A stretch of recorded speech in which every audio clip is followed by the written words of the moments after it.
Hi everyone, welcome back to another video of Mike's Geek Corner with your host, Mike Quevedo. Hope everyone had fun in their festivities. For this review, I'm going to do for you all the short-lived but ever fan-loved TV show, The Flash, which ran on CBS through Warner Brothers Television from September 20th, 1990 to May 17th of 1991, with a total of 22 episodes, each an hour long. Based on the DC Comics character of the same name, the series featured John Wesley-Shipp in the title role and his true identity of police scientist Barry Allen, Amanda Pace as Star Lab scientist Tina McGee, and Alex Desert as Barry Allen's co-worker Julio Mendez, and included recurring characters from such talent like the late actors Richard Belzer and Jason Bernard, as well as the Untouchables Vito D'Ambrosio, Blade Runner's M. Emmett Walsh, Mike Genovese, Gremlins' Dick Miller, Dynasty's Michael Nader, LA Law's Joyce Heiser, and last but not least, Mark Hamill as the Trickster. In two previous videos of mine, I covered the animated shows Superman from 1988 by Ruby Spears and the syndicated 1981 Spider-Man animated series. And among the things these two shows have in common, besides both being my two favorite animated superhero shows from the 1980s, is how they are both, in spite of their limited time on air, very competently made shows that were very faithful to the spirit of the material they are based on, not only visually, but also in establishing the proper characterizations and effectively echoing some of the noteworthy stories that were featured in the source material, at a time when much of the DC and Marvel IPs were in the rudimentary phase as far as making their mark with the more mainstream demographic of TV viewers. Well, from where I stand, the 1990 live-action series of The Flash molded this same legacy. It was a show done by people who were fans of the Flash comics.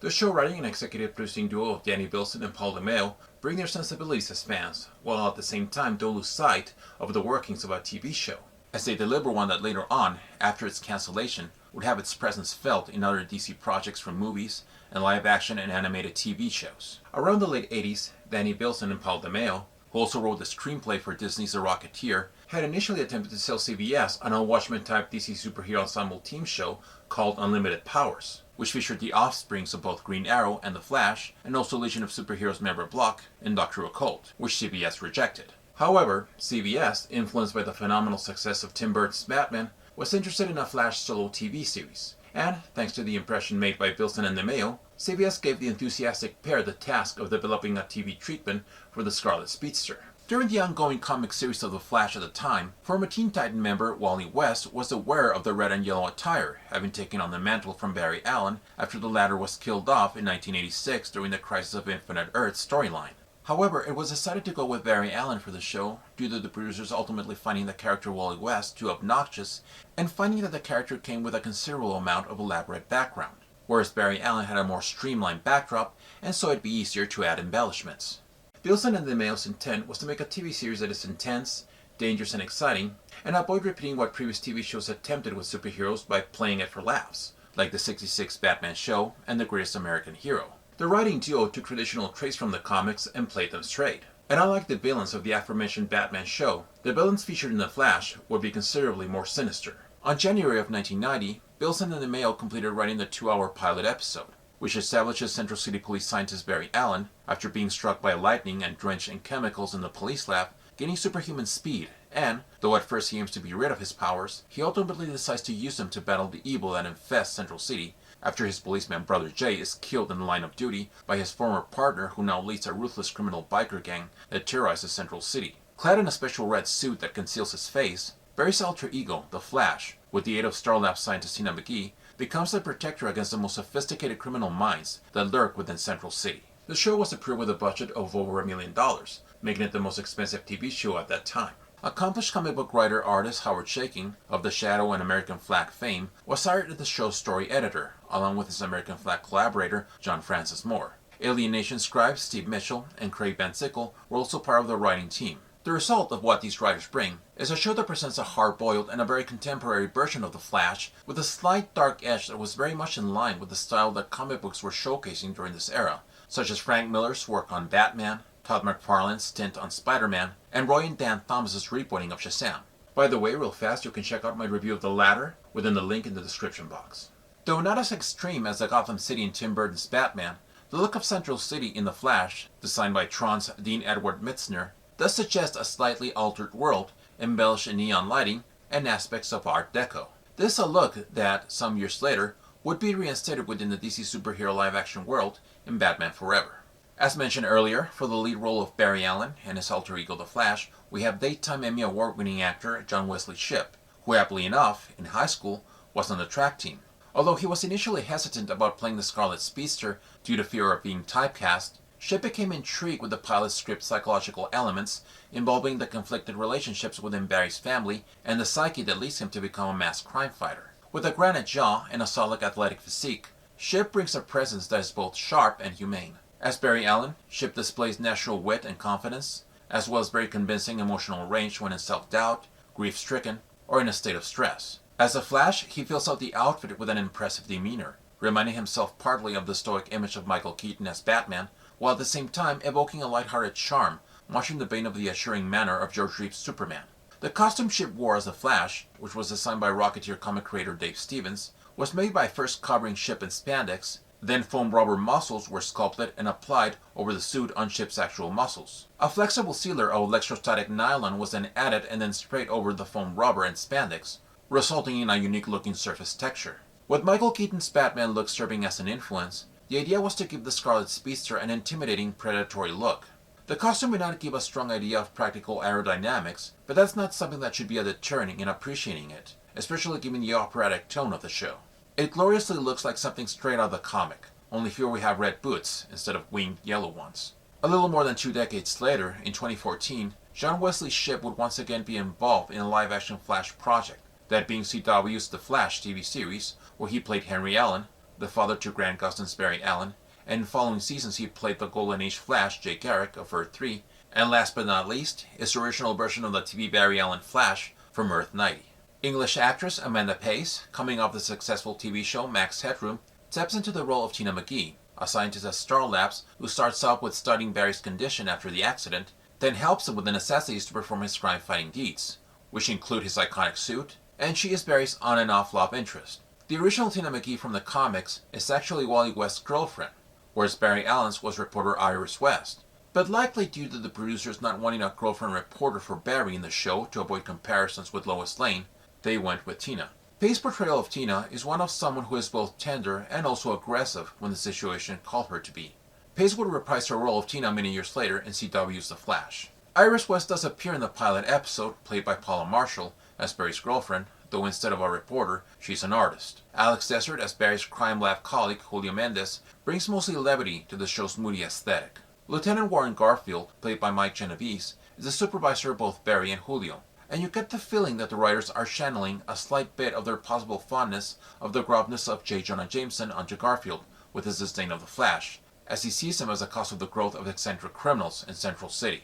Vito D'Ambrosio and Biff Mannert play police officers Tony Bells and Michael Francis Murphy, respectively, and they mainly provide humor for the show, the kind that can be amusing at times, and other times tacky, but it hardly borders on the annoying side, thankfully. Joyce Heister, in the recurring role of private detective Megan Lockhart, who discovers the Flash's true identity, proves a charming, snarky, and sexy love interest for Barry. We have 3 villains from the comics appearing in the show. There's the aforementioned Trickster, played gloriously with a wacky, sinister streak by Mark Hamill, whose take on the Trickster would land him as the voice of the Joker in Batman the Animated Series a couple of years later.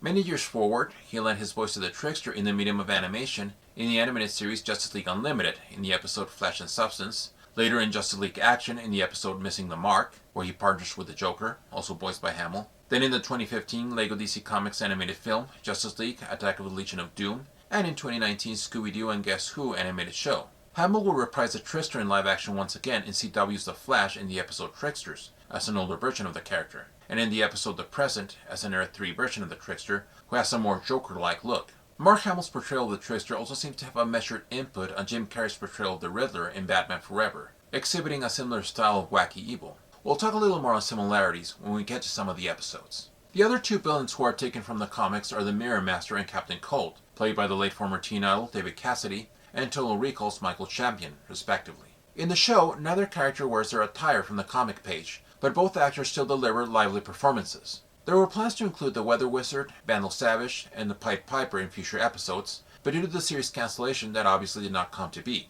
The rest of the villains featured on the show are original, but many of them have traits of established Flash DC villains, as you'll see when I get to the list of the favorite episodes. For the Flash's super speedy movements, special effects expert David Stipes, whose prior work included TV series Buck Rogers in the 25th Century and Battlestar Galactica, used camera composites and undercracking and retouching through video to create the visual of a red streak and after images appearing behind the Scarlet Speedster as he runs. The show's main theme was composed by Danny Elfman, just coming off his iconic work on Tim Burton's Batman, as well as Warren Beatty's Dick Tracy and Sam Raimi's Darkman, and it's a score that evokes such a thrilling post-pounding sensation. Elfman's orchestrator on his previous work, the late Shirley Walker, composed a score for each episode, and she delivered a score filled with film-quality emotional layers, much like the work she would craft a couple of years later in Batman the Animated Series. My first exposure to the character of the Flash was probably around the mid-80s, when my parents bought me an action figure of the Flash from the Superpowers toy line.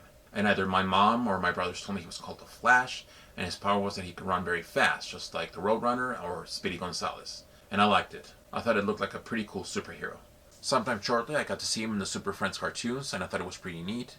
But my interest in the character didn't extend beyond at that point. Maybe because I was already too invested in my two favorite superheroes at that time, which were Batman, Spider-Man, or maybe it was something else like He-Man, Thundercats, or maybe because stuff from the Flash like comic books or the cartoons from Filmation weren't as readily available as other superhero stuff was. Fast forward to 1990, around the spring or summer of that year, and it's a pretty exciting time to be a comic book fan, thanks to Tim Burton's Batman, the Teenage Mutant Ninja Turtles movie, the Dick Tracy movie, and the Superboy show. And so around this time I see the first trailer released for The Flash, in which they don't show him with the suit yet.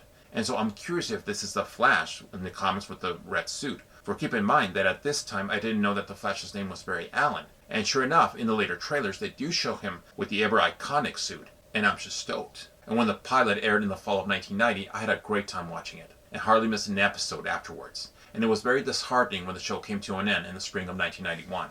More importantly, it was a very exciting show that kept me on the edge of my seat, as it had a very cinematic quality, an element of danger that I loved from the Batman, RoboCop, and Ninja Turtles films. As soon as those lightning bolts appeared on screen at the very beginning of an episode with Elfman's music, I'd get super hyped. I think the show has aged considerably well. It still retains a watchable quality, despite certain cookie-cutter dialogue and humor.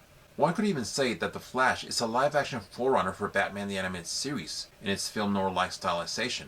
And you also get the feeling that when Warner Brothers wanted to shift gears with the Batman film franchise after Batman Returns, the aesthetic of The Flash might have served as a model for Joel Schumacher to make a Batman film that is comparatively lighter from Burton's films, but still moody enough and colorful. Not suggesting that The Flash is campy in the same regard as the Joel Schumacher Bat films, especially Batman and Robin, but do keep in mind that supposedly the Joel Schumacher cut of Batman Forever is quite a bit of a different animal than the movie that was released in theaters. By the way, real fast, if the Joel Schumacher cut of Batman Forever is released, rest assured it will be covered here in the Geek Corner. And with that, let's talk some of the episodes of The Flash.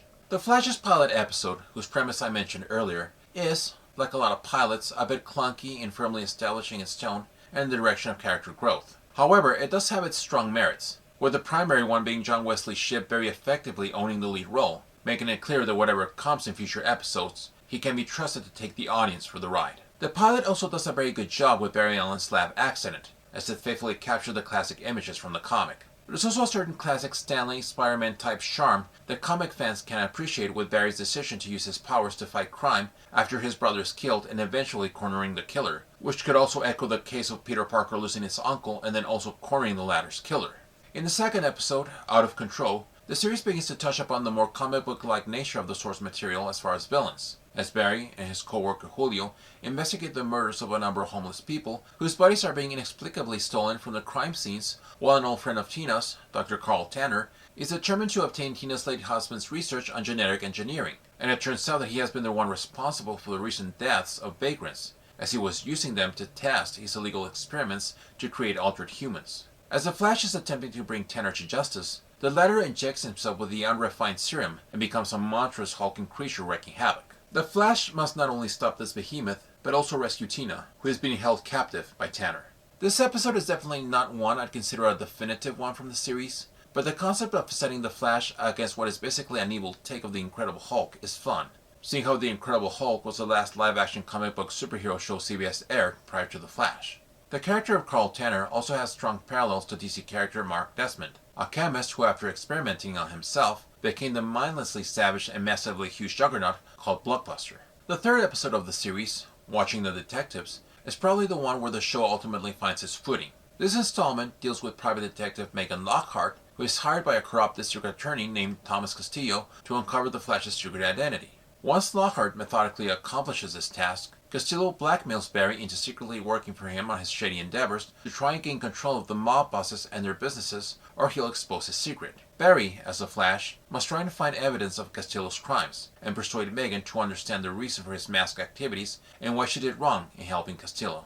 The character of Megan Lockhart is clearly based on a character Howard Chaykin created in his run for the Shadow called Mavis Lockhart, an FBI agent who eventually becomes an ally of the Shadow. Megan also shares the same determination of unmasking the Flash as the character Melanie from the 1979 Flash run by Cary Bates. In Honor Among Thieves, Stan Kovacs, a professional thief, intends to steal the priceless mask of Rasputin from the Museum of Natural History. However, in order to divert the Flash and the police, Kovacs, with the use of other experienced burglars, orchestrates a string of burglaries across Central City so he can steal the mask with considerable more ease with the help of an inside accomplice. Will the Flash uncover the scheme before it's too late? The plot of this episode is loosely shared with the plot from Showcase number 8 from 1957 in the story The Secret of the Empty Box, where, after a giant box mysteriously appears in Central City, the Flash, suspecting something fishy about the absence of the box's creator during the press coverage, travels around the city at super speed to find the box's maker, and ultimately comes across a number of masked criminals who are using the box to distract the masses while they pull off their robberies. For the episode Child's Play, the story opens with a journalist, Philip Sullivan, being murdered by a car explosion shortly after a street orphan kid named Terry steals Sullivan's knapsack containing a floppy disk with information on a highly addictive hallucinogenic drug called Blue Paradise, which is the creation of a nefarious and eccentric 60s guru named Birgard Lesko, who is believed to have died years ago, and is the one behind Sullivan's death. Terry, whose reason for robbing Sullivan's knapsack was simply out of petty theft, is being sought by Lesko to obtain the floppy disk. After being apprehended for attempted car theft, Terry and his younger sister Corey are both temporarily given shelter by Barry Allen, who is determined to uncover the truth about Lesko and prevent his massive supply of Blue Paradise from spreading to the entire city. In Flashes number 12 to 13 from 1988, the immortal mastermind Vandal Savage had also supplied a highly addictive drug called Velocity 9 to some junkies in exchange for shady favors. We get a blast from the past in the episode Ghost in the Machine, as a supervillain in 1950s Central City called the Ghost